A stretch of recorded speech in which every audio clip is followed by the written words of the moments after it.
Okay, so welcome back. So before we jump into some examples, I want to go over a couple of interesting notes that you should be aware of. Okay, so note number one is that the trapezoidal rule is the average of the left hand and right hand rules. Now, we haven't really covered these, but you should know these, and they're really simple.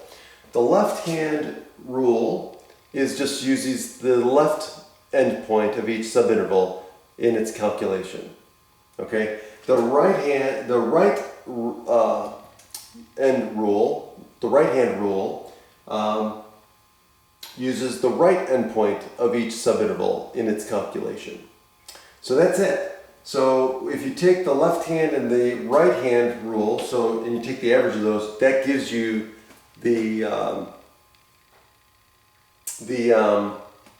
trapezoidal rule. Okay, so again, you should know how to calculate the left hand using the left end point of each subinterval, and the right hand rule using the right end point of each subinterval. So again, here's the Riemann sums here. So the left end point, the L sub n, is just the sum where you're using the left endpoint of each subinterval in your calculation. That's it. Okay? And the right hand rule is where you're just using the right endpoint in each of each subinterval in your calculation. So again, one of the things again to note is that the trapezoidal rule is just the average of those two rules. Okay? So that's one thing to note. Okay. 2, the trapezoidal rule tends to be less accurate than the midpoint rule. And so to see why this is, or to understand why this is, what we can look at is a couple of examples, or just a couple of ideas. If you look at something that's concave up versus concave down, what you'll notice is that for a concave up function, so on intervals where it's concave up, the trapezoidal rule tends to overestimate the approximation. Okay, where if it's concave down, the trapezoidal rule tends to underestimate the approximation of the integral.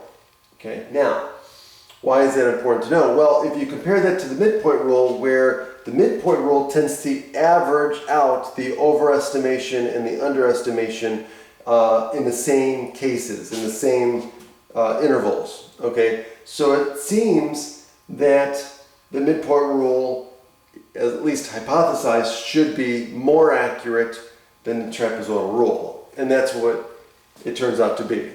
Okay.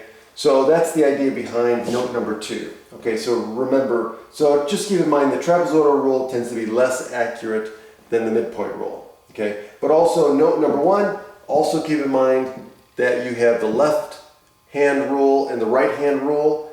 So make sure you know how to do those. Again, very easy. It's just a matter of what you're putting into the function of your Riemann sum. Okay, so again, just to reiterate, left hand rule, you're using the left endpoint of each subinterval.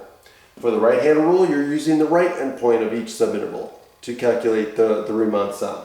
And then of course, just realize that the trapezoidal rule is just the average of those two rules. That's it. So you'll get the exact same answer doing it this way, as opposed to using the actual rule that I showed you in the theorem in the last video. Okay, that's it. So let's do some examples and we'll move on.